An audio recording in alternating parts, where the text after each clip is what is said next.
Hello and welcome. I'm Sam Califer, your host for Vision, the show where we talk all about the College of Arts and Sciences as well as its faculty and students. Today, I'm joined by Dr. Scott Digiulio, an associate professor from the Department of Classical and Modern Languages and Literatures. Thanks for being here. Thanks for having me, Sam. I really appreciate it. Yeah, I'm excited to have you on and talk about the research that you do. But to start, I was hoping you could just introduce yourself and tell me, how did you get into the research that you now focus on? Sure. I've now been at Mississippi State for 8 years. I'm one of the classicists here. I kind of started in a visiting appointment and have moved into the full-time position about 6 years ago now.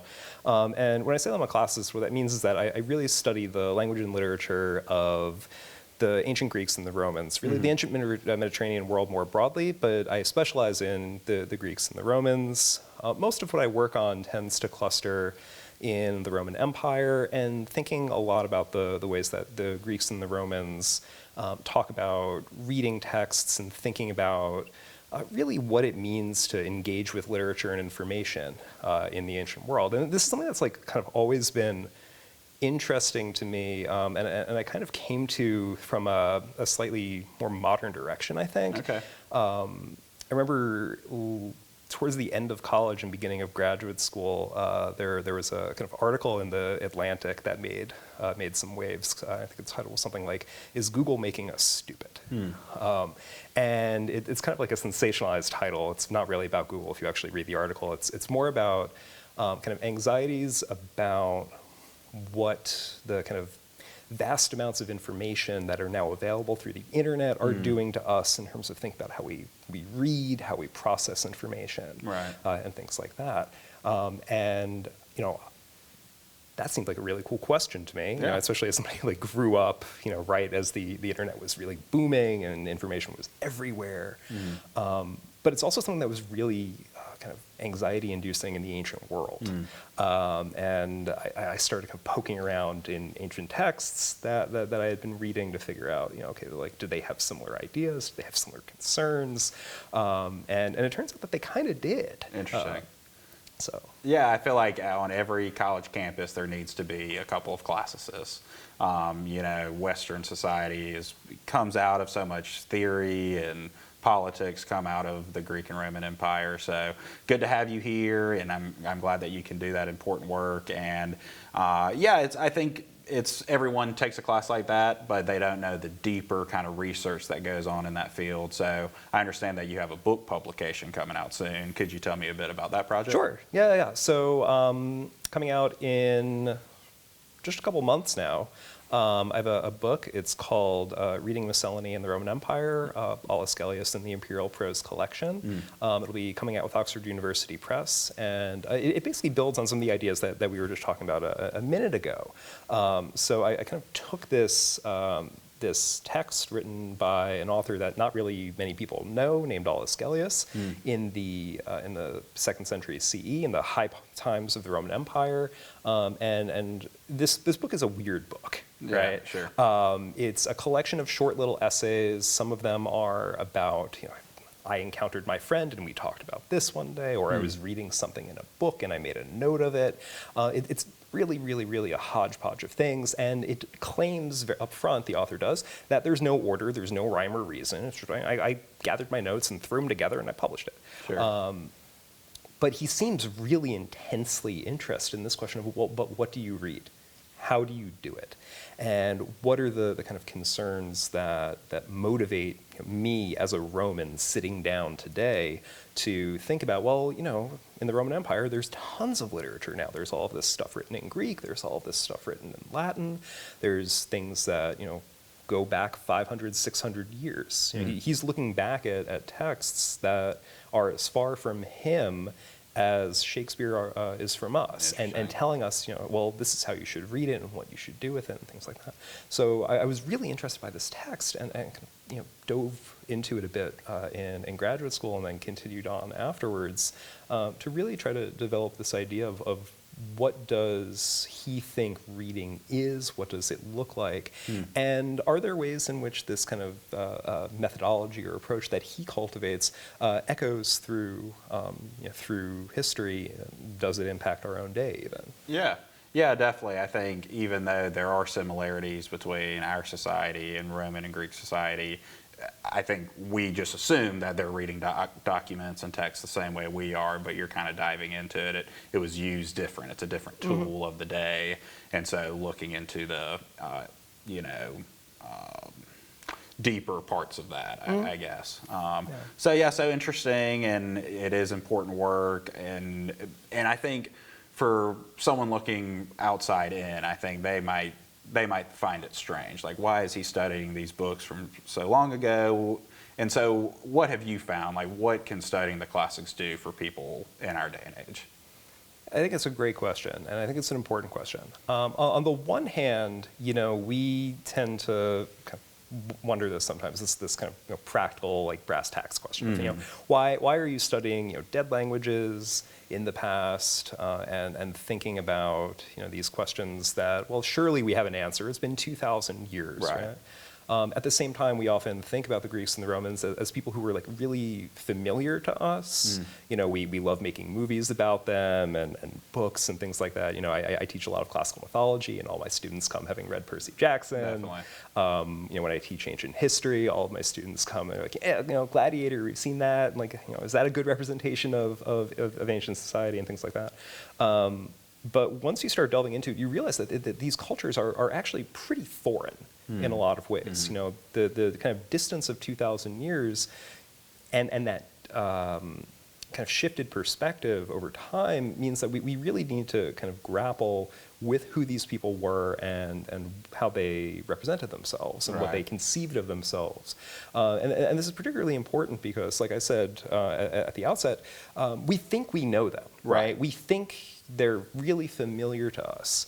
And, you know, there are a lot of things that we point to as you know, models for our modern society, things like that. You know, the kind of tripartite governmental system that we have today, right, looks to the Roman Republican Constitution, things like that. But there are times and ways that the classics are used throughout, you know, not just American history, but history more generally, that kind of distort that message, or not the message, but what those societies represent or what they have to say for different purposes. You know, I mean, Mussolini's Italy was presenting itself as the rebirth of the Roman Empire in many ways.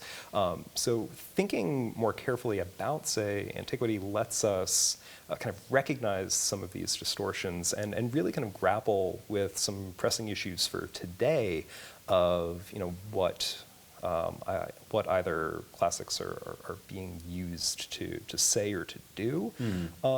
At the same time, you know, these are texts that have survived and been read and reread for a reason.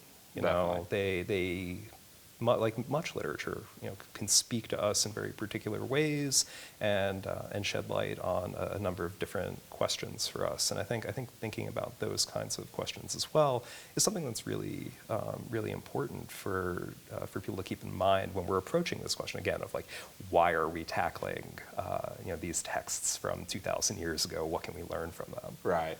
Yeah, I think mythology is a good first example. Like, everyone's read some mythology, and they see a version of themselves in the story, in the characters. I feel like that's like the first hook. Yeah, I mean, this was one of my first like interactions with this. You know, and my mom always teases me about this. That you know, as a kid, I had my like Dolores mythology and my Bullfinch's mythology, and I devoured them. And I was always like willing to talk about them.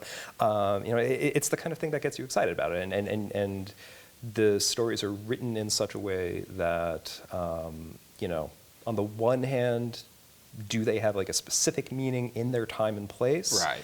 Absolutely. But they still allow us to have this broader kind of reflection of self that we're interested in getting into. Definitely. And to your point, I think, you know, after you have read mythology, you're like, okay, there are a lot of similarities. And so the reason you study the classics is like, well, if we're drawing so much from their society, if there's so much in our own society that's based off of the thoughts that they were having, we got to make sure we understand them. Yeah. You know, so what did a common Roman person think about day to day, you know, and what did they think about democracy and their role in it?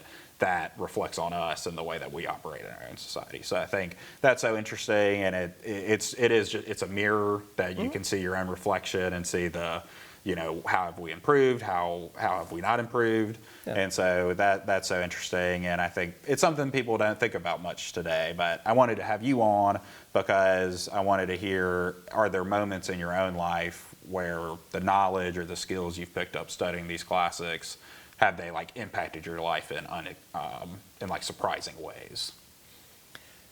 I think that, I mean, at a very personal level, the thing that has been kind of most striking to me and most surprising is just how international the field is, and you know, thinking about the actual places that studying classics has taken me. You know, I've spent significant amounts of time in Greece, in Italy, in Switzerland, in France. I have friends and colleagues all around the world now, partly because we all have this shared interest and this willingness to ask a lot of the same kind of questions. But it's gone even farther. I mean, I have friends and colleagues who work in Cambodia, and I've visited out there to kind of tackle some of the kinds of things that they do and share some of the approaches from our field. Sure. And with that in mind, I mean, I feel like our students, have similar kinds of experiences where, you come to the classics not because,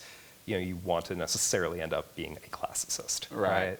But it provides a really excellent foundation for people who are looking to study medicine, who are looking to study law, who are thinking about really complex issues of language and identity and things like that, that then may have kind of broader bearing on different careers, working at nonprofits, things like that, that really are important and vital for society today.